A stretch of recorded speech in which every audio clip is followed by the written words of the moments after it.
Welcome to the Money Watch Show. It's Thursday, February 6th. It's still the beginning of the year, isn't it, gang? I mean, I can still say it's time to kind of go back to basics and make sure we're covering the ground that maybe you lost in the last few months, or maybe you just wanted to do other stuff and put your head in the sand, and now it's time to take care of you. I'm not even going to call it your resolutions. I'm just going to say making sure you're staying on track.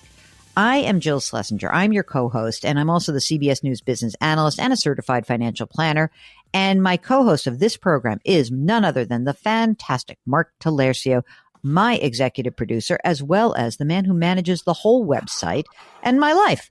What else can I put on? What can I offload to you, Mark, that I do right now? What can you offload? Yeah. What can I put on your plate that I just don't want to do anymore? Like anything else in my house. I understand you're the handyman in your building right now. So would you like to have a second client up on the, in Manhattan? Would that be, I mean, what can I ask you to do? You do everything.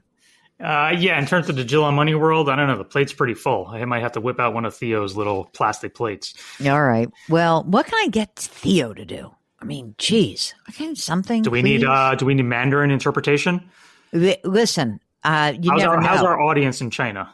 I don't know. Since neither of us is active TikTok. Are you an active TikTok user? I bet your wife is. No, she's not. She's Instagram and YouTube.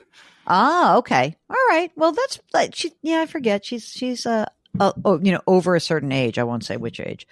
I think that if you're under the age of 35, you're a TikTok user for sure. I mean, I've never been on the website, though. I will say I do have a friend of mine. I want to say he's 55, and his guilty pleasure is every day he takes like 15, 20 minutes and he does something on TikTok. There's something that he follows, but he's on there every single day for a few minutes. Really? I'm very 55. Busy. You know how people in this in like the journalism business, I'd use it for work. I think that's baloney. I don't believe they're really using it for work. I think they're using it to escape. And, the way I escape, as you know, is I binge something that Jackie will not watch with me. And usually it has to do with a dead body in Northern Europe. Yeah, you love those Scandinavian shows. Oh, yeah, love them. And those procedurals. And not to mention, I also love, that's one genre. Any like World War II soap opera-y, like the Jews are escaping and someone's falling in love. And, we're like, that's also my jam. I kind of like that. And did you watch Pachinko? We're doing Pachinko right now. Loved it. Loved it. You can't get into it. It's too slow for you. I like it. Like we're almost done, but oh my God, it is a slog. Like it can be very slow moving. I know. You have to really sink into it. Because also, as you know, Mark, I love subtitles because that's me. I cannot imagine. I don't know. I'm just thinking, I said to him, I can't imagine a lot of people are watching the show. No, I think they spent a boatload of money on it, and I'm not sure who's watching either. I don't know. I like the modern day part of it. The part in the 80s and the 90s in Tokyo. I love that they are giving you subtitles in Japanese and Korean, and there's English, and I love it all. I read the book. So now the second season is straying from the book, I understand. So I haven't done the second season. I've only done the first season. I've got things to work through here. Well, and the second season is not the end of it. Like they still want to do 2 or 3 more seasons to finish the whole story. I don't see that happening. I don't know. It's going to be tough because that is a very expensive production, which I presume nobody is watching except you and me. It's like you and my sister, the only people who watch the Australian Open. Oh yeah, that's true. By the way, she just texted me. She was at the airport. She's like, tell Mark I'm watching the Australian Open. It's so good. It's pretty cool. I was on the train this morning, and a lot of the platforms at the subway stations, they all have these digital displays, but a lot of them are showing the Australian Open live. Oh God, you're in heaven. That's like nobody in New York could care except I'm like, you. Wait, don't close the doors yet. I'm looking. Right. You, Constance, and my sister. That's about it. Hey, I want to get to the matter at hand, which is, again, as I said, it's early in the year. It's only the second month of the year. We want to make sure that we are giving you building blocks to help improve your financial life. And one of the things that has become more important than ever, and it really wasn't always this way, is the idea of a credit score. And credit reports and credit scores, we talk about them a lot, but I think it's incredibly important for us to like go back and do some of the basics here, especially early in the year. So Mark, what I thought we would do is let's play the segment that ran on CBS Mornings about how to rebuild or enhance your credit. And then on the other side of it, I want to go through a few different things that can really impact your credit score and why that credit report is actually so important. So that said, this is a segment with Tony DeCopel, Adriana Diaz, your two anchors, and me about how to build up and improve those credit scores and make those credit reports as accurate as possible. You're looking to build your credit, everyone is, and you're in luck. In case you didn't know, the average FICO credit score is 717. Wow. That's really good, is it? Is it not? Okay, America.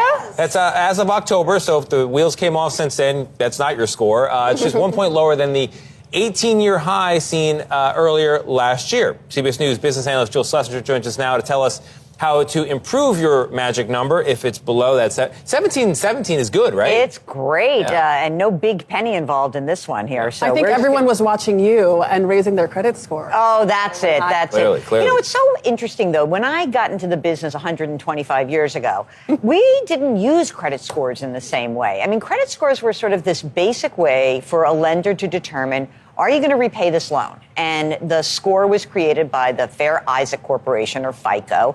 And it sort of gained a lot of momentum almost since the great financial crisis, when people were able to borrow money with really low credit scores. And so then it sort of came back up. So it's been fascinating to see how important this score has become, because it's not just about borrowing. It can be used for people who are trying to rent. It can be used by utilities. Some employers, there are very specific rules about it. Yeah, they can check your credit report, not your score.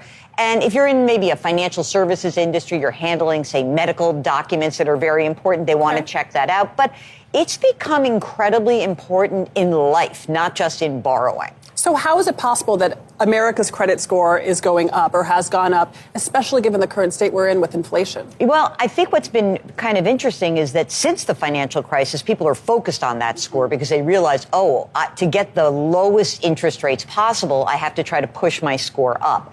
So what we saw was a steady increase in that credit score. It really accelerated during COVID. Remember, people had a lot of money through stimulus efforts, and they were able to pay down debt. They were able to make payments more regularly on their credit card bills, and this helped improve scores. Now, where we go from here, I don't know, but you know, it's incredibly important for you to pay attention to this. It's widely available now through a lot of credit card companies because, again, this score can help you save money if you were about to borrow money, maybe for a car. Doesn't even have to be a house. How do you feel about hiring a company to help you consolidate debt and deal with collectors? A lot of people think that there's some magic solution. I tend to believe that you are your best advocate. So if you are drowning in debt and you think you want to make a deal with a company, you should call directly. It's your voice and your story that's going to make an impact. And I hate having to pay a service, a third-party service, to do something that I think you can really do on your own. Medical debt, if you don't pay it, it won't affect your credit score? Okay, this is fascinating. This is actually a new announcement. There is going to be $49 billion of medical debt expunged from credit reports right now. It's going to help 15 million Americans. And guess what? The Consumer Financial Protection Bureau says this is going to increase the credit scores of many of these borrowers with medical debt by 20 points. This is huge. It's a real win for consumers. It really is. So, Mark, one of the downsides of just using the audio is that when you're on a visual medium and big, huge graphics go up, you can't see them. So one of the graphics that went up during this segment was essentially the 5 factors that go into the FICO score. And those 5 factors are your payment history, which accounts for about 35% of your score, the total amount of money that you owe, which is 30% of your score, the length of your credit history, like how long have you been borrowing and repaying, the new credit that is opened, and the types of credit that you carry. All of this is compiled by the Fair Isaac Corporation, or FICO, and you get a credit score of, from 300 to 850. And as we said in the segment, like right now, The average FICO credit score is like 717. That's pretty darn good. In fact, it's considered good when FICO itself says 670 to 739 is considered good. Very good, 740 to 799. Exceptional, this is Mark's, 800 to 850. I don't know anybody who's 850. Do you, Mark? 850? No, that's like getting a perfect score on your SAT, right? Yeah. I just opened up my banking app now because they, all these bank apps, they now give you a credit score. Yep. I'll tell you mine as we speak is 790. And then why do you think that is? Oh, because you have a big mortgage. Yeah, mortgage, but your credit card balances on a month-to-month basis impact things. But whatever, 790, I'm good. Yeah. But then it lays out the things that affect your credit, just like you said: payment history, oldest credit line, credit usage, recent inquiries, new accounts, and then also available credit. And then it tells you, which ones really matter. And obviously, payment history is the biggest one with a very high impact on your score. Yeah. And by the way, if you really want to improve your credit, pay your bills on time. Like that's 100% going to improve what is going on in your life when it comes to your credit. And maybe even, why don't you consider enrolling in auto payments and keeping those credit card balances low? That's a good thing. But Mark, can you explain the whole closing of credit card accounts? Because I think that is one of those parts of the FICO score that makes people nuts. They're like, oh, I paid off my card and now I really, I'm going to just close the account. Why shouldn't they do that? Yeah, it will ding your credit. And I think that falls under the umbrella of overall available credit. So if you close your card, well, say you had a $10,000 limit. Well, that $10,000 limit just disappeared. So your available credit just went down. So it's going to lower your score. But in the grand scheme of things, it's a pretty low impact on your score. Yeah. I mean, so that's one piece of it. Okay. I loved the question when they said to me, should we hire a collection agency, a debt consolidator? I really don't like that. And I just want to underscore again that the Consumer Financial Protection Bureau is now banning the inclusion of medical bills on credit reports used by lenders. And by the way, this action that they announced prohibits lenders from using medical information in their lending decisions. And one of the big determining factors around bankruptcy has to do with medical debt. So if people are like getting chased down on medical debt, doesn't mean you don't have to pay it. It just means that it's not going to influence your credit score and your credit reporting. And that is a huge, huge benefit for consumers. I always thought that was kind of a nasty thing. Didn't you? Like, see, I don't know, you get sick and your whole financial life gets thrown up in the air. That doesn't sound like a good thing. So I'm glad they did this. That's a double whammy. It sure is.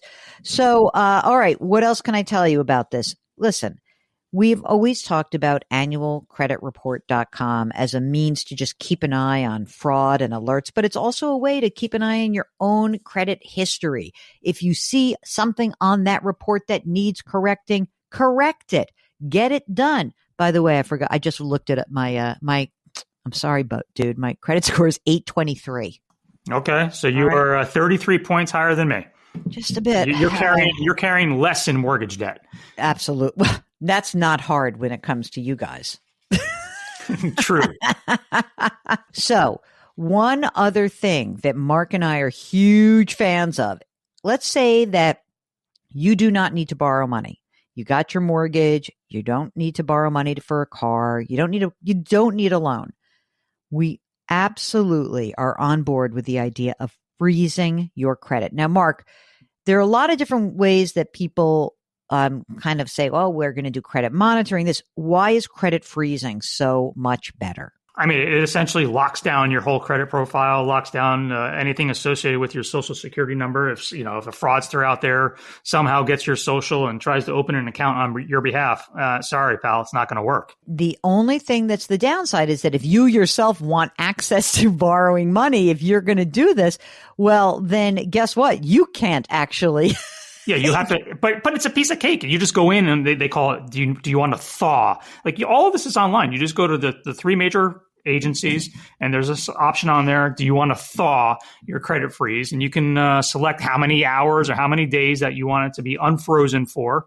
and boom, you just do it all online and it happens instant. It's and you know, gang, it is really the only way that you can lock down your credit.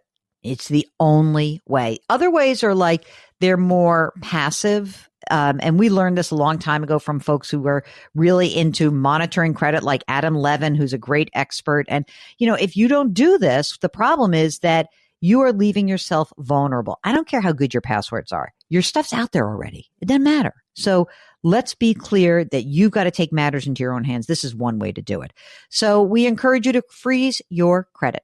All right. If you've got any questions about credit scores, about credit, about identity theft and security and things like that, you can give us a holler. Go to JillOnMoney.com, click the contact us button, write us a note. If you want to join us live, check that box. We'll do everything else. When I say we, I mean Mark will.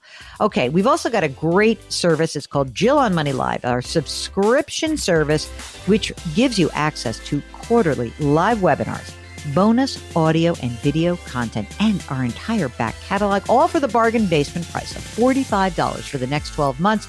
Mark is our co-host and executive producer, king of all things web. We're distributed by Paramount Global. We drop our episodes on Tuesdays and Thursdays.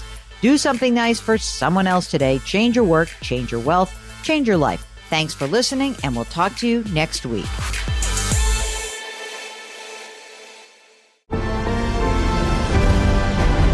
Paramount Podcasts.